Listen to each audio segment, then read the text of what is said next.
Okay, so Shoko is either 2 or 3 weeks away from being released on global unless they decide to change the schedule, which they can. They for sure can. However, in the next month at maximum, we should be getting Shoko. Now, the two dates kind of up in the air for her main release date will be either the 4th of July or the 11th. So she is pretty close. All things considered, she is pretty close. So I wanted to talk a bit about her, what makes her so good, also as a release in general, and also get into her kit. So one of the main things with Shoko to kind of keep in mind is that she is the best release this game has gotten for a non-limited unit since Yellow Yaga. Now let's do a little stroll through, okay? So we have to go through all of this, right? So we check this. Okay, Kaido, all of these boys, right? This is JP. This is a rerun. Okay, I was like, whoa. So we go through all of 2025, right? If we go, so first of all, it's gonna be Inumaki first, right? Just to make sure that's clear, it's gonna be Inumaki and then Shoko. So if Inumaki is the 4th, Shoko is the 11th. Now we go through January, December, November, October, September, August. In July was the last time we had a unit on par of Shoko releasing, and that is of course Yellow Yaga. Do you see a gap? Do you see how big that gap is? 1, 2, 3, 4, 5, 6, 7, 8 months. 8 months for there to be a standard banner unit, actually worth it. So Shoko is definitely in the higher echelon of standard units, and just expect Shoko to stay that good. I mean, obviously Teen Shoko, but other iterations too. It does seem that any Gojo, Ghetto, or Shoko will just be that level for the main reason that they're part of the Gojo trio. They're part of the hidden inventory trio. So it's pretty much like guaranteed for any of these three units, especially because of how they made their kits in game to be that good. Shoko, healer and buffer, impossible to make bad, right? Stat buffer even. Ghetto, stat debuffer and DPS. Gojo, they do whatever the fuck they want with Gojo, for being real. So looking at Shoko, we're going to see that she is a very good release. However, is she worth it? Let's check it out.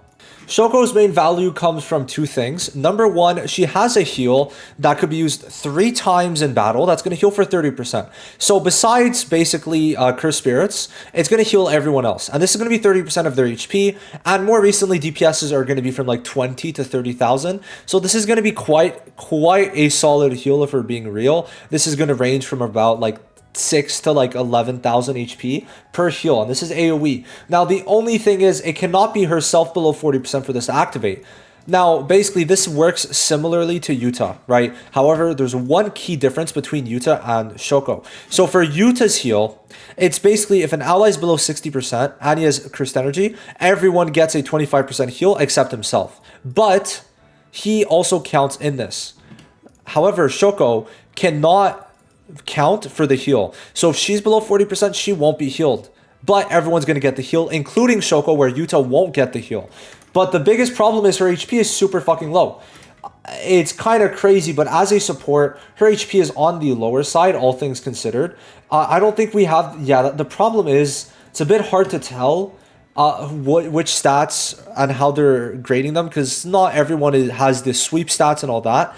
But just when you use her at dupe 0, Shoko's HP does not feel high enough to where she's going to fall below 40%, but it's going to kind of screw over the rotations, because if you use a healing rec bit, then you won't get Shoko's heal, but if you don't use it, then Shoko's going to die, right? So it does kind of fuck it up. However, this heal is extremely useful because it's just a 30% outright heal that could basically give like allies a full entire HP bar extra.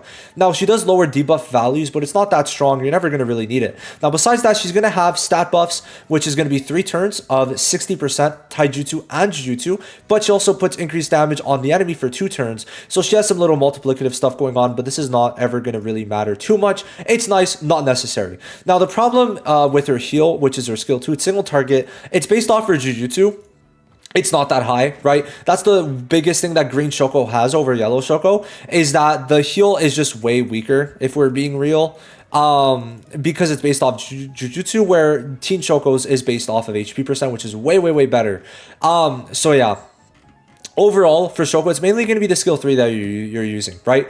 Especially if you're using yellow Kaido and sweep, then you're going to be using the skill 3 the whole time. And in tower, you are still going to be using this, but you're going to have to be a bit more strategic because sometimes you might actually need to use this skill too still because you might die, right? That does happen for sure. Now, one thing I really do like and people are going to like is her ult does some damage, not crazy, increases damage dealt, but the biggest thing is it's basically just a unity buff, right? 2 turns of 30% ult gauge increase for all allies. 2 turns, right? This is very good. Sometimes you're going to end up using this at the same time as Unity, and you're going to see how quick your ult goes up. Like, this is really good. So in total, she's going to be a stat buffer, ult gauge increaser, and then a healer. The heal is very important and very big for yellow because yellow is already stacked. That's the main thing. Now, one of the best things is that it works with Kaido where no matter if you're on for the newer floors on for the tower buff lower or debuff lower, Kaido has a damage lower for debuff and then a damage lower for buffs. So he damage reduces and damage lowers, and this is great with Shoko because then Shoko is going to get her heals. It's going to be a lot safer. He's going to stun, do all this good stuff. But then also Yaga has darkness, and then Mekamaru could counter Inumaki, and like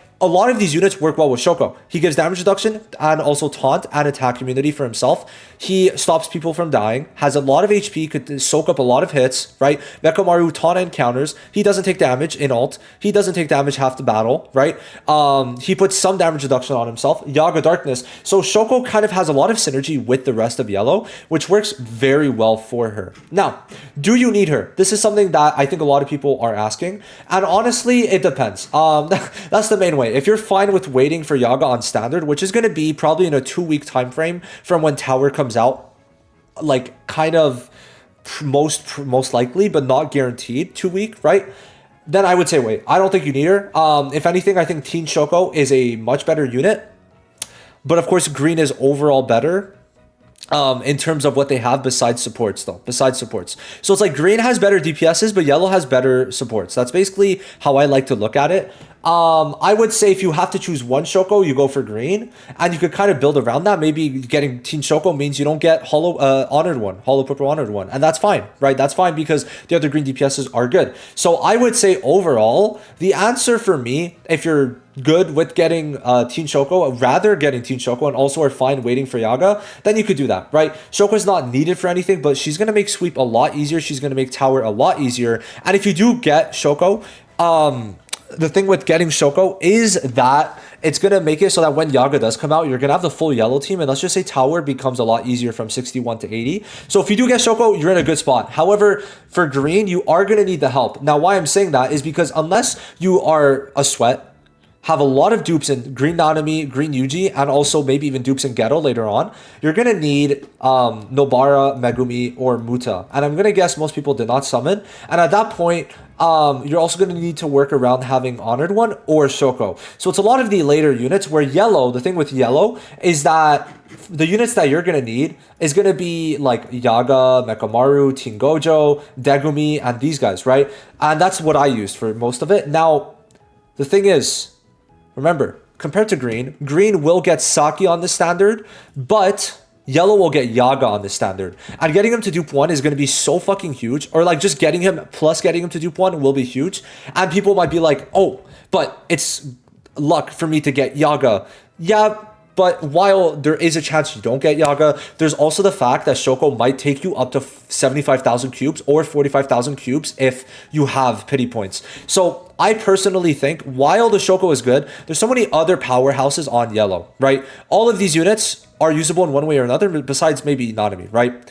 So because of that, yellow's in a much better position to where Shoko isn't needed, where green, in most free-to-play players' boxes, Teen Shoko or Honored One's going to be better. And because they're coming probably end of July, August, just looking at the time, that's less than 2 months away, right? So I would say you're much better off saving for these guys and also considering the fact Nanami is probably going to be a necessity for most players.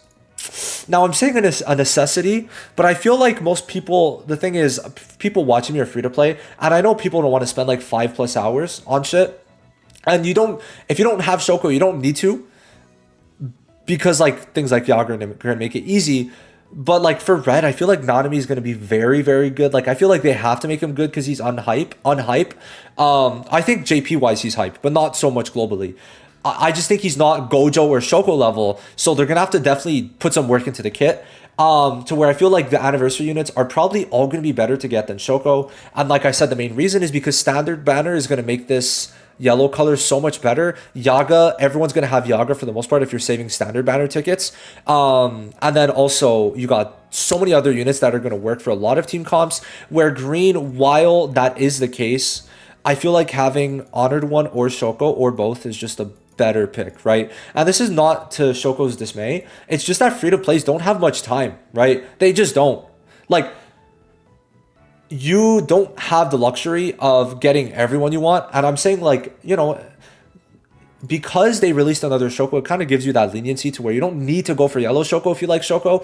But if you do go for her, then that's fine, right? I'm just giving my personal opinions. And I think personally, I think Teen Shoko is more enjoyable than Yellow Shoko, right? That's more subjective, but objectively speaking, Teen Shoko is better. Subjectively speaking, Teen Shoko is more fun. And objectively speaking, the fact that Yaga is going to be in standard should make it that less people are going to want Yellow Shoko and maybe wait that extra month and a half, 2 months to get Teen Shoko. That's my opinion. But let me know what your plan is. I'm done the video. So maybe a JJK video in like 2-3 days. I just want to get Nanami, bro. I can't believe we're waiting this long. Like, we're waiting really until the 30th for Nanami. That's crazy. That's insane to me. Anyway, hopefully we get the bi-weekly update soon. We'll see when Shoko comes out. I'll see you in the next one. Bye-bye.